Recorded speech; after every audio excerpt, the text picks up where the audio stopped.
ونشهد أن لا إله إلا الله وحده لا شريك له في الخلق والأمر ونشهد أن سيدنا وسندنا محمدا عبده ورسوله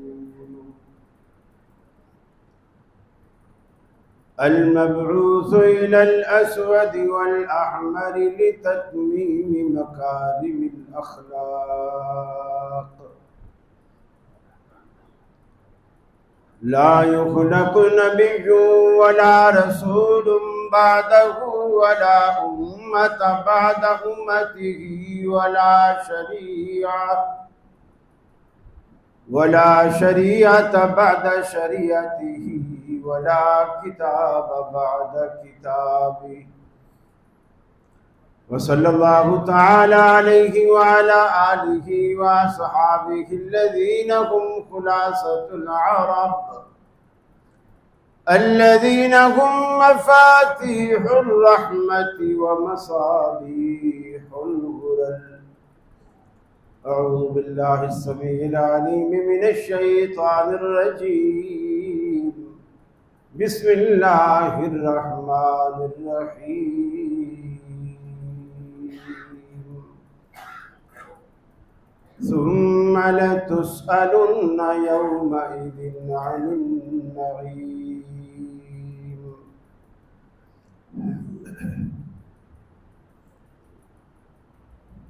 اللہ نے دنیا میں مختلف درجات رکھے ہیں. کسی کو امیر بنایا، کسی کو غریب بنایا، کوئی بنگلوں میں رہتا ہے اور کسی کو فٹ پاتھ بھی نصیب نہیں، کوئی صحت مند تندرست و توانا شباب جوانی کا مالک ہے، اور کوئی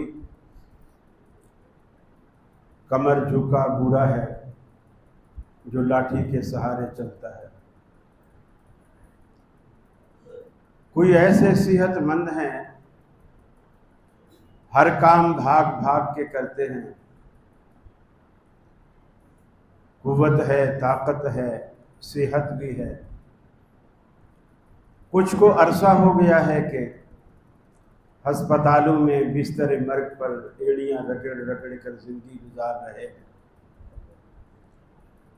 ایک گھر میں بچے کی پیدائش ہوتی ہے، دادا خوش ہوتا ہے، نانا خوش ہوتا ہے، باپ خوش ہوتا ہے، ماں، بہن، بھائی، اور اس کے برابر میں دوسرے گھر میں جنازہ اٹھتا ہے اور سبھی رو رہے ہیں اور ایک ماتم کا سا سما ہے. یہ اللہ دنیا میں مختلف چیزیں اس طرح دکھا رہا ہے کہ گویا یہ پوری کی پوری دنیا تضادات کا شکار ہے، اور یہی وہ تضادات ہے جو بندوں کی آزمائش کا باعث، آزمائش کا سبب. ابھی 2 دن پہلے ایک دن گزرا جسے یکم مئی کہتے ہیں. اس دن چھٹی کی جاتی ہے اور یہ بین الاقوامی چھٹی ہوتی ہے. یہ چھٹی اس لیے ہوتی ہے کہ جی یہ مزدوروں کا دن ہے. مزدوروں کے تو سارے دن ہیں، کون سا دن ایسا ہے جس دن مزدور مزدوری نہ کرتا ہو اور پھر اس کو روٹی مل جاتی ہو؟ اسے ہر روز مزدوری کرنی پڑتی ہے، بلکہ چھٹی تو اس کے لیے مصیبت اور وبال اور فاقہ کشی کا باعث بن جاتی ہے. ہر شخص یہ تو مناتا ہے آج مزدوروں کا دن ہے، آج مدر ڈے ہے، آج فادر ڈے ہے، آج ہفتہ صفائی ہے، آج یہ ہے، آج وہ ہے. لیکن مزدوروں کا حق کون ادا کرے گا، اس کی کسی کو کوئی فکر نہیں، بالکل بھی کوئی فکر نہیں. بعض مزدور کو رکھتے ہیں، سارا دن اس سے کام لیتے ہیں، شام کو جب مزدوری دینے کا وقت آتا ہے گاڑی پہ بیٹھ کے کہیں چلے جاتے ہیں اور اسے کہہ دیتے ہیں کہ پھر کبھی آنا مزدوری لے جانا، اور انہیں نہیں پتا کہ یہ جس نے سارا دن کام کیا ہے، بے شک یہ اتنی بڑی رقم نہیں ہے، لیکن اس کے بچوں کا پیٹ، اس کا گزر بسر اسی پر ہے، اور بچوں کا پیٹ بھی اسی سے بھرتا ہے، اس کو اس کی کوئی پرواہ نہیں۔ نبی کریم صلی اللہ علیہ وسلم نے فرمایا کہ جب بھی تم کسی کو مزدور رکھو، مزدوری طے کیے بغیر اس سے کبھی کام نہ لو، بھروسے پہ کام نہیں چلاؤ۔ مزدور کو بھی چاہیے، بعض دفعہ رکشے والے بھی ایسے شرارت کرتے ہیں، آپ پوچھو نا کہ جی فلاں جگہ جانا ہے، حاجی صاحب بیٹھ جاؤ، کتنے پیسے؟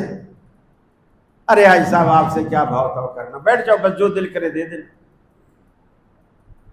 اس کے دل میں ہوتا ہے کہ شاید میں مانگوں گا تو کم مانگوں گا، یہ شاید زیادہ دے دے گا، اور سواری کے ذہن میں یہ ہوتا ہے کہ اچھا اب میری مرضی پہ چھوڑا ہے تو میں تو پھر اپنے حساب کتاب سے دوں گا۔ اب وہ یہاں سے گیا، بلوچ پل پہ اتر گیا، اس نے 100 روپیہ نکال کے دے دیا، اب اس کا منہ دیکھ رہا ہے، یار یہ منظور کالونی سے بلوچ کالونی کا کہ 100 روپیہ اتنا لگتا ہے، کہ پیٹرول کتنا مہنگا ہے، فلاں چیز کتنی مہنگی ہے، یہ بھی تو دیکھو۔ ارے بھائی میں پہلے ہی تم سے پوچھ رہا تھا، تم نے خود کہا جو تیرا دل کرے، میرا دل تو اس سے زیادہ نہیں کر رہا، پہلے طے کرو، اس رکشے پہ بیٹھو ہی نہیں جو کہے حاج صاحب جو دل کرے دے جا، وہاں جا کے پھڈا کرتے، لڑائی کرتے۔ اب 4 بندے بھی اکٹھے ہو جائیں گے، کوئی بولے گا یار کتنا بڑا آدمی ہے، دیکھو رکشے والے پہ ظلم کر رہا ہے، اس کا کرایہ پورا نہیں دے رہا۔ اس لیے کہ پھر ایسا ہو جاتا ہے، بلی مری تو سب نے دیکھی، دودھ پیا کسی نے نہیں دیکھا۔ پہلے طے کرو، اللہ کے رسول کا فرمان ہے، پہلے طے کرو کتنے گھنٹے ڈیوٹی ہے، یا میرا یہ کام ہے، یہ اینٹیں یہاں سے وہاں پہنچانی ہے، اس کا کتنا پیسہ دو، طے کر، بس پھر وہ اس سے کام لو، اور جب کام وہ کر دے پھر شام کو اللہ کے رسول کا فرمان یہ ہے، مزدور کا پسینہ خشک ہونے سے پہلے اس کی مزدوری ادا کرو، پسینہ خشک ہونے سے پہلے اس کی مزدوری ادا کرو۔ ہم نے اگر ایک مزدور کے پیسے بچا بھی لیے، کب تک ہم کھائیں گے؟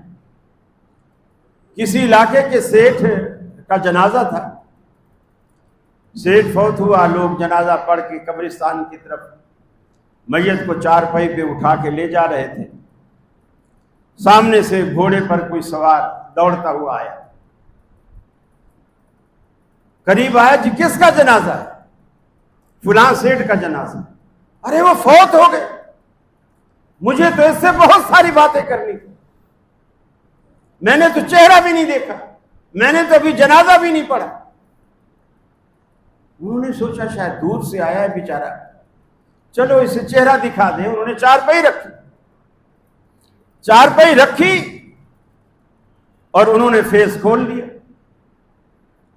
اب یہ بھی گھوڑے سے اترا، برابر میں آ کے کھڑا ہو گیا۔ اس نے کہا سیٹھ صاحب ایک بات مجھے بتاتے جاؤ، اس سفر پہ جانا تو سب نے ہے، لیکن ایک بات مجھے بتاتے جاؤ، میرا جو پلاٹ آپ نے قبضہ کیا تھا، اب اپنے ساتھ اس کے کاغذات لے جا رہے ہو یا پلاٹ لے کے جا رہے ہیں؟ کیا لے کے جا رہے ہیں؟ ساری دنیا ہکی بکی کہ یہ کیا معاملہ ہے، اور یہ وقت سب کے ساتھ آنا ہے، کوئی سوال کرے یا نہ کرے، فرشتے تو ضرور پوچھیں گے نا، اس پلاٹ کے کاغذات لائے ہو؟ جو تم نے ہتھیایا تھا، یا اس پلاٹ کو ساتھ لائے ہو جو تم نے ہتھیایا تھا؟ کفن میں تو جیبیں بھی نہیں ہوتی، قبر میں تجوریاں الماریاں نہیں ہوتی، نہ لے جانے کے لیے کچھ سامان، نہ رکھنے کے لیے کچھ سامان۔ نبی کریم صلی اللہ علیہ وسلم نے فرمایا، مسلم شریف کی روایت ہے، بڑی لمبی روایت ہے، میں اس میں سے صرف ایک ٹکڑا جو مجھے اس بات سے ریلیٹڈ معلوم ہوتا ہے۔ آپ نے فرمایا کہ 3 شخص ایک غار کے اندر بارش سے بچنے کے لیے پناہ لی، انہوں اوپر سے چٹان لڑکی، منہ پہ بند ہو، اب وہ نکل نہیں سکتے، شور مچائیں، آوازیں لگائیں، باہر آواز نہیں جا رہی، پورا ایسا ڈھکنا بند، خوب اندھیرا، باہر کی آواز اندر نہ آئے، اندر کی باہر نہ جائے، اور ویسے جنگل ہے، آبادی بھی نہیں ہے۔ سب کے دل میں خیال آیا کہ یار اب اگر کوئی ہمیں اس مصیبت سے نجات دے سکتا ہے تو وہ اللہ کی ذات۔ تینوں نے اپنی اپنی نیکیاں اللہ کے آگے رکھی، اس میں سے ایک یہ تھی، اور ہر کسی کی دعا پر پتھر سرکتا رہا، اپنی جگہ سے سرکتا رہا۔ جب تیسرے نے دعا کی کہ یا اللہ، میں نے ایک مزدور رکھا تھا، اس سے جو مزدوری میں نے طے کی تھی میں نے وہ مزدوری پوری کی، فرض کر لیا کہ میں نے سستا دور تھا، میں نے 10 روپے اس کے ساتھ مزدوری طے کر لی، اس نے میرا کام کیا، میں نے شام کو جب 10 روپے دینے لگا تو اس نے مجھے کہا کہ آپ کا کام 10 روپے سے زیادہ تھا، تو مجھے کچھ پیسے بڑھا دے، 12 روپے دے دے یا 15 روپے دے دے یا 13 روپے دے دے۔ میں نے کہا نہیں، میں نے تجھے کام بھی بتایا تھا اور مزدوری بھی تجھ سے طے کی، اب تو کہتا ہے یہ زیادہ ہے، یہ غلط۔ 10 روپے طے ہوئے تھے اور کام میں نے تمہیں بتا دیا تھا کہ یہ کام ہے، ہاں اگر 10 سے میں کم کروں تو میں مجرم ہوں۔ تو یا اللہ تو جانتا ہے، وہ شخص جوانی کے زوم میں ناراض ہو کے چلا گیا۔ جیسے لوگ کہتے ہیں اچھا میاں کب تک کھائے گا، اس 10 روپے سے تیرا جو محل بنتا ہے بنا لے۔ لوگ یہ جملہ سنا کے چلے جاتے ہیں، کوئی آخرت کی دھمکی دے کے چلے جاتے ہیں کہ چلو کوئی بات نہیں، یہاں 1 ہے وہاں 10 ملیں گے، آخرت میں لے لیں گے، وہ چلا گیا۔ لیکن یا اللہ تجھے تو پتا ہے، دنیا جانے یا نہ جانے، میں نے اس کے 10 روپے کو کاروبار میں لگایا،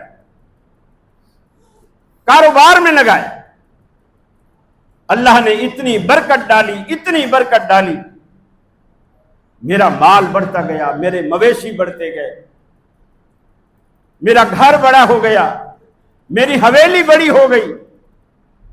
ان حویلیوں میں نے اس زمانے میں جو دولت ہوتی تھی، بکریاں، اونٹ، گائے، بیل، بھیڑیں، دمبے، اس طرح کی چیزیں اس وقت کی دولت تھی، میری وہ بڑی حویلی ان مویشیوں سے بھر گئی، میں بوڑھا ہو گیا۔ تو ایک شخص میرے پاس آیا، اس نے کہا بھائی تو شاید مجھے پہچانے گا نہیں، کیونکہ اس وقت تو میں جوان تھا، ظاہر بات ہے جب وہ بوڑھا ہو گیا ہے تو وہ بھی تقریباً 50-55 کا تو وہ بھی ہو چکا ہوگا، بعض دفعہ داڑیاں سفید ہو جاتی ہیں یا نہیں ہوتی اور آ جاتی ہیں، حلیے میں تبدیلی آ جاتی ہے۔ اس نے پھر اس کو نشانیاں دی کہ میں نے تیرے پاس مزدوری کی تھی، 10 روپے طے ہوئے تھے، تو دینے لگا، میں نے کہا نہیں میری مزدوری اس سے زیادہ بنتی ہے، تیرا کام زیادہ تھا۔ پھر میں وہ 10 روپے بھی غصے میں نہیں لیے، چھوڑ کے چلا گیا تھا۔ اس وقت تو میں جوان تھا، مجھے اپنی جوانی کا، صحت کا، قوت کا ایک ناز تھا، میں چلا گیا۔ لیکن آج میں بوڑھا ہو گیا ہوں، اب میں کام کاج کے قابل نہیں رہا، میں مزدوری نہیں کر سکتا، اب ایک ایک پائی کو ترستا ہوں، چلو زیادہ نہیں تو مجھے وہی 10 روپے دے دے، مجھے وہی 10 روپے دے دے جو اس وقت میں نے چھوڑے تھے، جو تو بھی مانتا تھا کہ تیرے 10 ہی بنتے ہیں، وہی دے دے، مجھے 12، 13، 15 نہ دے۔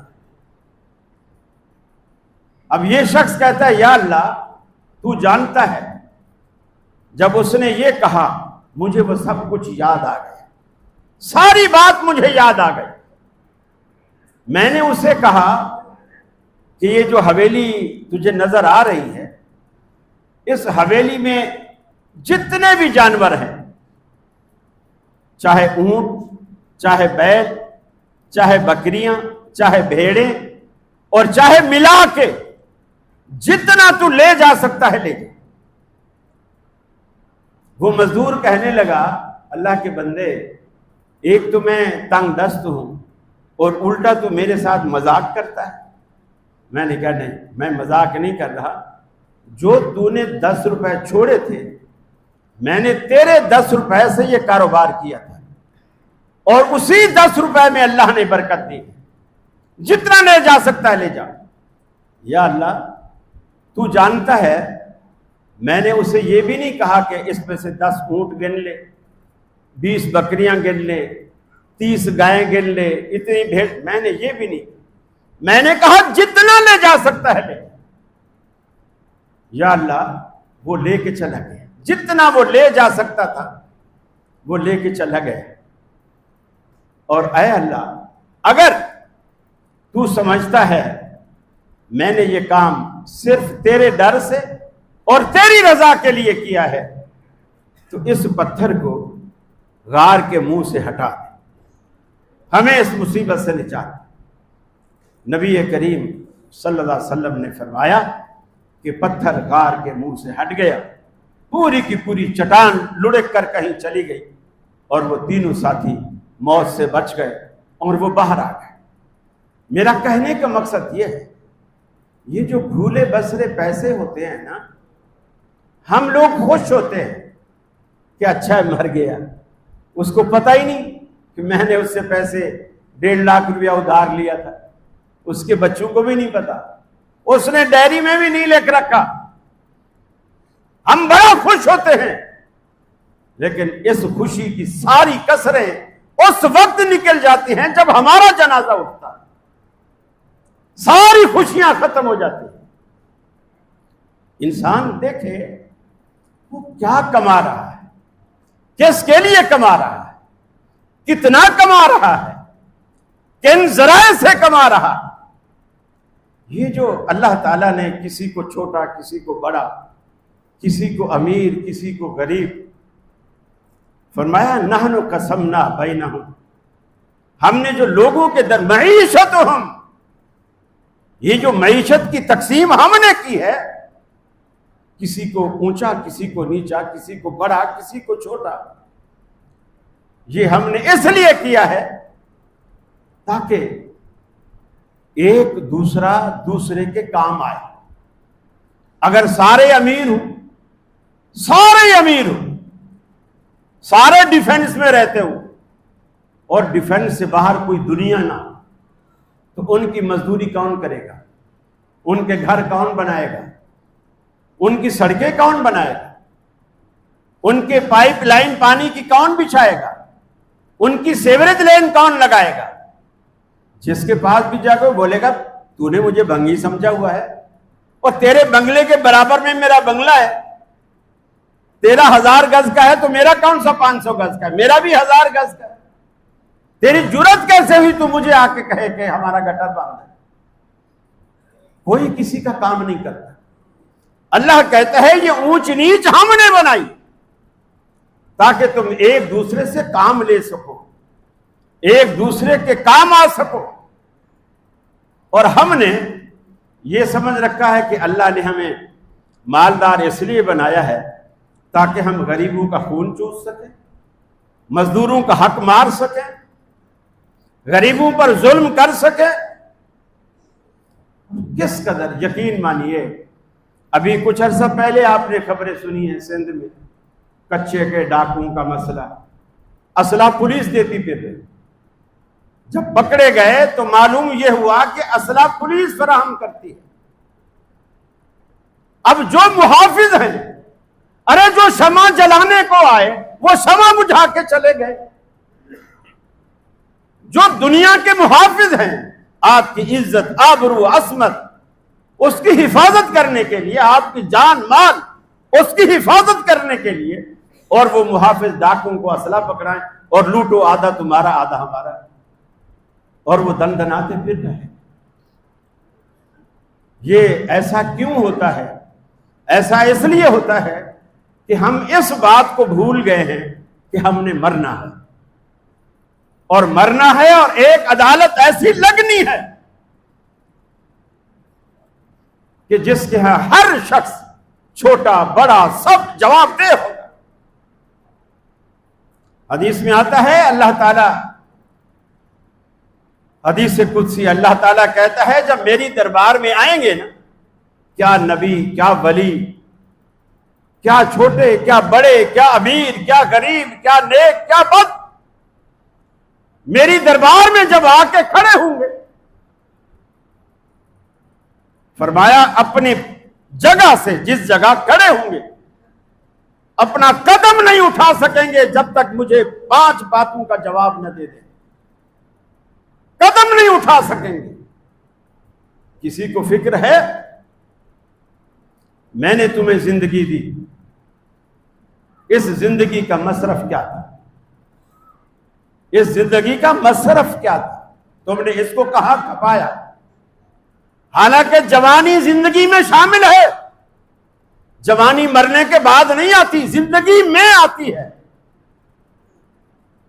پھر دوسرے سوال، ہم نے تمہیں جوانی دی، اس کو کہاں کھپایا؟ گویا دونوں ایک جیسے سوال، لیکن جوانی کو اس لیے اہمیت دی کہ ہم نے تجھے اتنا پاورفل بنایا تھا کہ تو اپنے سارے کام بغیر کسی کا سہارا لیے، بغیر محتاجگی کے کر لیا کرتا تھا۔ سجدہ کرنا چاہتا، کھڑا ہوتا، آرام سے سجدہ کر لیتا۔ پھر جب بڑھاپے کی عمر آتی ہے، آدمی سجدہ کرنا چاہتا ہے، کمر اجازت نہیں دیتی، گھٹنے اجازت نہیں دیتے، پھر وہ کرسی کا سہارا لیتا ہے۔ کرسی میں وہ لذت نہیں آتی جو آپ کو ماتھا اور ناک زمین پہ ٹکانے میں آتی۔ کرسی میں تو آپ فضا میں لٹکے ہوئے ہوتے ہیں، نہ زمین پہ نہ آسمان پہ، بیچ میں لٹکے ہوئے۔ فرمایا ہم نے تمہیں جوانی دی، اس جوانی کا تمہارا مصرف کیا ہے؟ ہم نے تمہیں علم دیا، اس علم کا تم نے کیا استعمال کیا؟ کہاں کھپایا اس علم کو؟ ہم نے تجھے مال دیا، من این کسبتہ وفیما انفقتہ، مال سے متعلق 2 سوال، باقی ہر چیز کے بارے میں ایک ایک سوال، مال سے متعلق 2 سوال۔ من این کسبتہ، جیسے انکم ٹیکس والے پوچھتے ہیں نا، تیرے ذرائع انکم کیا ہے؟ من این کسبتہ، تیرے ذرائع آمدنی کیا تھے؟ یہ مال کمایا کہاں سے تھا؟ کس ذریعے سے کمایا؟ کوئی پوچھ سکتا ہے آج فلاں افسر سے، فلاں افسر سے، فلاں افسر سے کہ تیری تنخواہ 50,000 مہینہ ہے، اور اگر تیرے کم سے کم خرچ بھی ملائے جائیں تو وہ تقریباً 50 ہی بنتے ہیں، یا چلو 45 بنتے ہیں، 5 تجھے ہر مہینے بچتا ہے، تیرا ڈیفنس میں بنگلہ کیسے بن گیا؟ کوئی پوچھ سکتا ہے تیرا ڈیفنس میں بنگلہ کیسے بن گیا؟ تیرے پاس BMW گاڑی کہاں سے آئی؟ کوئی پوچھ سکتا ہے تیرے بچے امریکہ میں کیسے پڑھ رہے ہیں، ان کی فیسیں ڈالروں میں کیسے پے ہوتی ہیں، کوئی پوچھ سکتا ہے؟ سیدنا فاروق اعظم رضی اللہ تعالی عنہ اپنے دفتر میں بیٹھے دور خلافت، ایک صاحب ملنے آئے، کہنے لگے امیر المومنین مجھے آپ سے کام ہے۔ جب اندر داخل ہوئے، رات کا وقت، دیا جل رہا تھا۔ ارے دیا اس پہ کوئی بجلی نہیں لگتی، تیل لگتا ہے، دیا بجھا دیا۔ اس نے کہا امیر المومنین آپ نے دیا بجھا دیا۔ کہا تو ذاتی کام سے آیا ہے نا مجھ سے ملنے، یہ بیت المال کا تیل ہے، یہ بیت المال کا تیل ہے، یہ میرا ذاتی تیل نہیں ہے۔ ایک ایک بات پوچھی جاتی، امیر المومنین آپ نے جو ہمیں کرتے کپڑے بانٹے ہیں، ہمارے قد بھی چھوٹے ہیں، ہمارا کرتا مشکل سے گھٹنے کے اوپر تک بنا ہے، آپ کا قد بھی بڑا ہے اور آپ کا کرتا گھٹنے سے نیچے تک آیا ہوا ہے، یہ ناانصافی کرنے کا حق آپ کو کس نے دیا؟ خلیفے سے پوچھا جا رہا ہے۔ کون؟ عوام پوچھ رہی ہے خلیفے سے۔ ہمارا کرتا گھٹنے سے اوپر تک اور تیرا قد بھی بڑا ہے اور تیرا کرتا گھٹنے سے نیچے تک آ رہا ہے، ہم تیرا خطبہ نہیں سنتے، پہلے اس کا جواب دے، پہلے اس کا جواب دے۔ کہا بیٹے، مسجد میں صف میں ان کا بیٹا عبداللہ بن عمر بھی بیٹھا تھا۔ کہنے لگا عبداللہ میں بتاؤں گا تو شاید ان کو یقین نہ آئے، تو کھڑا ہو کے بتا کہ میرا بڑا کرتا کیسے بنا ہے، میرا بڑا کرتا کیسے بنا ہے۔ بیٹے نے کھڑے ہو کے کہا میرے ابا پر ناانصافی کا، زیادتی کا، ظلم کا الزام نہ لگاؤ، جتنا تمہیں ملا اتنا ہی میرے ابا کو ملا، اتنا ہی مجھے ملا۔ میں نے کہا ابا آپ کا قد بڑا ہے، میرا ابھی کرتا پھٹا بھی نہیں ہے، میرا ابھی گزارا ہو جائے گا اسی کرتے سے، آپ میرا حصے کا کپڑا بھی آپ ملا کر اپنا ایک کرتا بنا لیں۔ تو یہ دو حصوں کو ملا کر میرے ابا نے اپنا کرتا بنایا ہے۔ سب نے کہا اب آپ خطبہ دیجیے، ہم سننے کو تیار ہیں۔ آج یہاں کوئی پوچھ سکتا ہے؟ مجال ہے کوئی پوچھ لے کہ یہ کہاں سے آ رہا ہے؟ من اینا کسبتہ وفیما انفقتہ، تو نے اسے کمایا کہاں سے ہے اور خرچ کس چیز میں کیا ہے؟ یہ اللہ رب العالمین کہتا ہے ہم پوچھیں گے۔ مال سے متعلق دو سوال، مال سے متعلق۔ آج دنیا اس کی بالکل پرواہ نہیں کرتی، بالکل پرواہ نہیں کرتی۔ یہ جو عوامی پیسہ ہوتا ہے نا، اس کی مسئولیت بڑی سخت۔ آپ نے کسی کی جیب کاٹی، اسی ایک کے مجرم ہیں آپ، ایک کے مجرم۔ اور اگر آپ نے قومی پیسہ کھایا، آپ پوری قوم کے مجرم ہیں۔ کس کس کو جواب دیتے پھر؟ کس کس کو جواب دے؟ ایک کی جیب کاٹی، قیامت والے دن اس کو اللہ تعالیٰ بدلہ دے گا، میری نیکیاں کچھ اس کو دے دے گا، اس کو میری کچھ نیکیاں دے دے گا اگر ہوں گی تو، اور اگر نیکیاں نہ ہوئی اس کے گناہ اٹھا کر مجھے دے دے گا۔ لیکن اگر پورے ملک کا میں نے مال کھایا ہو، اتنی تو میری نیکیاں بھی نہیں، وہ بٹوارا کیسے ہوگا؟ کس کس کو میں نیکیاں بانٹوں گا؟ اور اگر نیکیاں نہ ہوئی تو کس کس کے گناہ اپنے سر لوں گا؟ اور اگر پورے ملک کے گناہ میرے سر آ جائے تو نجات کی کوئی صورت نکلتی ہے؟ یہ سوچیے۔ مال کھانے سے پہلے، پیسہ کھانے سے پہلے، ظلم زیادتی کرنے سے پہلے، کسی کے پلاٹ پہ قبضہ کرنے سے پہلے، کسی کے گھر پہ قبضہ کرنے سے پہلے، کسی سے دھوکہ اور فریب کرنے سے پہلے یہ سوچو کہ میں نے جب مرنا ہے، اور اللہ یہ کہتا ہے فرمایا ثم لتسألن یومئذ عن النعیم۔ اے دنیا والو، اللہ رب العالمین نے ایک ایک نعمت جو تمہیں رب العالمین نے عطا کی ہے، ایک ایک نعمت کے بارے میں تجھ سے پوچھے گا۔ دوپہر کا وقت ہے، سیدنا صدیق اکبر رضی اللہ تعالیٰ عنہ گھر سے نکلے، عمر فاروق رضی اللہ تعالیٰ عنہ بھی نکلے۔ گرمی کے دن ہیں، آپ جب دونوں نکلے، اللہ کے رسول بھی گھر سے نکلے، راستے میں تینوں کا ٹکراؤ ہوا۔ رحمت عالم صلی اللہ علیہ وسلم نے پوچھا، اے ابو بکر، اے عمر، تمہیں کس چیز نے گھر سے باہر نکالا؟ یہ تو قیلولے کا وقت ہے، لوگ گھروں میں آرام کرتے ہیں، تم گھر سے باہر کیوں نکلے ہو؟ دونوں شیخین کریمین فرماتے ہیں، اللہ کے رسول، جس چیز نے تمہیں اس ٹائم آپ کو گھر سے نکالا، ہمیں بھی اسی چیز نے نکالا۔ قیلولہ تو کریں، آرام تو کریں، مگر پیٹ میں کچھ ہو تو کریں، بھوک کی وجہ سے باہر نکلے ہیں۔ اللہ کے رسول نے دونوں ساتھیوں کو ساتھ لیا، ایک صحابی کا کھجوروں کا باغ تھا، اس کے باغ کے پاس گئے، باغ میں داخل ہوئے۔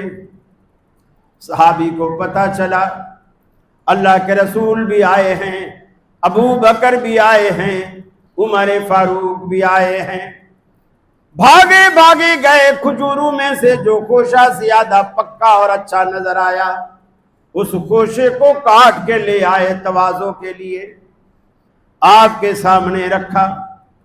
اللہ کے رسول کھجوریں کھا رہے ہیں، ابو بکر صدیق بھی کھجوریں کھا رہے ہیں، عمر فاروق بھی کھجوریں کھا رہے ہیں۔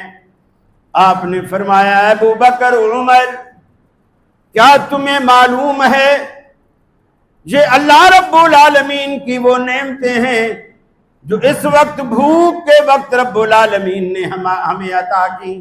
یہ وہ نعمتیں ہیں۔ ثم لتسألن یومئذ عن النعیم، روز آخرت رب العالمین ان نعمتوں کے بارے میں پوچھے گا۔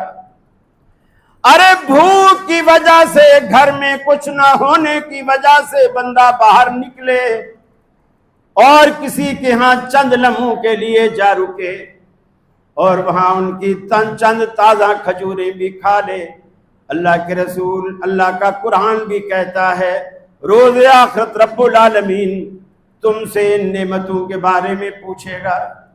کبھی آپ نے حساب لگایا آپ شادیوں میں کتنا مال اڑاتے ہیں، بیٹے کی خوشی پہ کتنا مال اڑاتے ہیں، مہندی کی رسم پہ کتنا مال اڑاتے ہیں، فلاں رسم پہ، رت جگہ پہ کتنا مال اڑاتے ہیں؟ کبھی حساب لگایا؟ اور جن لوگوں نے بھوک کی وجہ سے چند کھجوریں کھائیں، اللہ کا رسول انہیں کہتا ہے ثم لتسألن یومئذ عن النعیم، اللہ قیامت والے دن تمہیں ان نعمتوں کے بارے میں تم سے سوال کرے گا۔ میرے بھائی، صرف انہی سے سوال و جواب ہوں گے جو ویسے ساری زندگی اللہ سے ڈر ڈر کر زندگی گزارتے رہے، نافرمانیوں سے بچتے رہے، کبھی گناہ پر شیر نہیں ہوئے، اور ہم سے کچھ بات پرسلی ہوگی چونکہ ہم چودھری ہیں، ہم وڈیرے ہیں، ہم پیسے والے ہیں، ہم آفیسر ہیں، ہم سرکار میں ایک مقام رکھتے ہیں، ملکی سیاست میں ہمارا بڑا نام ہے۔ نہیں میرے بھائیو، اللہ رب العالمین یقین مانیے مرتے ہی سب کچھ ختم، سب کچھ ختم۔ اللہ کے حبیب نے ایک بڑی عجیب بات کی، آپ نے فرمایا رب کاسیۃ فی الدنیا عاریۃ یوم القیامہ، بہت ساری عورتیں ایسی ہیں جو دنیا میں بڑے لباس فاخرہ میں ملبوس ہیں، بڑے بڑے لباس پہنے ہوئے، بڑے بڑے، ایسا لباس کہ دنیا دیکھے تو انہیں سلوٹ مارے، لیکن فرمایا عاریۃ یوم القیامہ، قیامت کے دن اللہ انہیں برہنہ کر دے گا، برہنہ کر دے گا۔ صحابہ بیان کرتے ہیں اور شارحین حدیث بیان کرتے ہیں، اس حدیث کا ایک مطلب تو یہ ہے کہ دنیا میں جو ہمارے عیب، ہمارے کپڑوں، ہمارے عہدوں، ہمارے پیسوں کی وجہ سے چھپے رہ جاتے ہیں، کوئی منہ نہیں کھولتا، کوئی زبان نہیں کھولتا، کوئی بات نہیں کرتا کہ یہ پاور والا ہے، اندر کرا دے گا، پکڑوا دے گا، جھوٹے سچے الزام لگا کر ہمیں جیل ڈلوا دے گا، کوئی ڈر کے مارے بات نہیں کرتا۔ اللہ کو کس بات کا ڈر ہے؟ اللہ تعالیٰ اس دن سارے راز کھول دے، سارے راز کھول دے، حتیٰ کہ چور، زمین پہ قبضہ کرنے والا، اللہ کے رسول فرماتے ہیں گلے میں وہ 7 طبق زمین کے ڈال کر آئے گا، جیب کاٹنے والا کسی کے کٹی ہوئی جیب ہاتھ میں لیے ہوئے ہوگا اور پھر رہا۔ دنیا کو یہ جو ہم تو بدنامی کے ڈر سے نا بات نہیں کرتے، کسی کو پتہ نہ چلے، اللہ تعالیٰ ایسے راز کھولے گا، ایسے راز کھولے گا۔ ہاتھ میں چوری بھی ہے، مثلا مرغی بھی اس نے پکڑی ہوئی ہے، مرغی کراں کر رہی ہے، اب وہ اس کو چپ کرانا چاہ رہا ہے، چھپانا چاہ رہا ہے، چھپ نہیں رہی، اس کی آواز نہیں بند ہو رہی۔ دنیا کو پتہ چل رہا ہے اچھا یہ مرغی چور ہے، اچھا تو یہ ہے مرغی چور، ہماری جو مرغیاں اتنی ساری چرائی گئی وہ یہ ہے۔ کتنی بدنامی، کتنی بدنامی ہو۔ دوسرا فرمایا اس کا مطلب یہ ہے کہ جو عہدے اور منصب ہوتے ہیں نا، اس عہدے اور منصب کے پیچھے بھی بہت ساری باتیں چھپ جاتی ہیں۔ اب آپ دیکھ لیں کتنے لوگ تھے، ایک شخص کو کہتے تھے چور چور چور چور چور چور کہتے رہے، اب وہ واپس پاکستان آ گئے، حکومت بھی انہی لوگوں کی آ گئی۔ اب کوئی کہہ کے دکھائے نا کہ چور، اب کوئی دکھائے کہہ کر، اب وہ چور ہے جو کہتا تھا چور، اب وہ چور ہے۔ یہ دنیا کا سسٹم ہی ایسا ہے میرے بھائی۔ اگر اللہ سے یاری لگا دی اور اللہ سے ڈر گئے، اللہ کے خوف میں 2 آنسو آنکھ سے گرا دیے، یقین مانیے دنیا میں پہاڑ برابر، آخرت میں پہاڑ برابر بھی کوئی آنسو بہائے گا نا، اللہ کے ہاں اس کی ایک قطرے برابر بھی قیمت نہ ہوگی۔ اور دنیا میں اللہ کے ڈر سے اگر ایک قطرہ بھی آنکھ سے آنسو کا ٹپکتا ہے، اللہ کی نظر میں پہاڑوں سے زیادہ وزنی ہے۔ اللہ کے آگے رو کے دیکھو، اللہ سے ڈر کے دیکھو، کسی کا حق کھایا ہے تو واپس کر، مرنے سے پہلے واپس کر، مزدور کی مزدوری روکی ہے تو مرنے سے پہلے واپس کرو، اس کو بلا کے واپس کرو، اس کے گھر جا کے واپس کرو۔ اس کے چہرے پر جو اداسی ہم نے اس کا حق مار کر اس کے چہرے کو افسردہ کیا ہے، اس کا حق ادا کر کے بلکہ حق سے زیادہ دے کر اس چہرے پر مسکراہٹ لائیے۔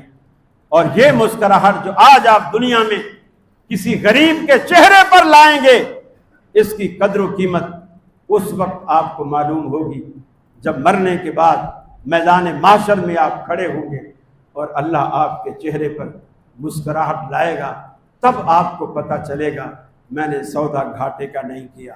اللہ سے دعا ہے اللہ رب العالمین مجھے بھی اور آپ کو بھی عمل کی توفیق عطا فرمائے۔ وآخر دعوانا